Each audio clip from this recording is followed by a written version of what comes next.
How's it?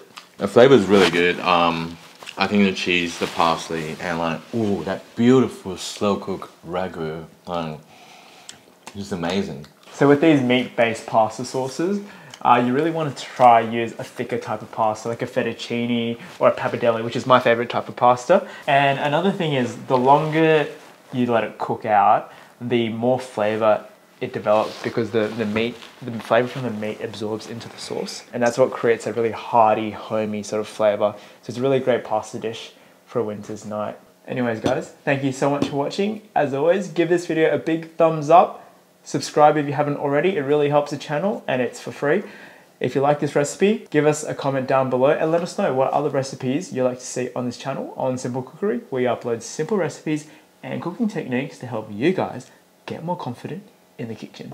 Anyways guys, see you next time. Bye bye.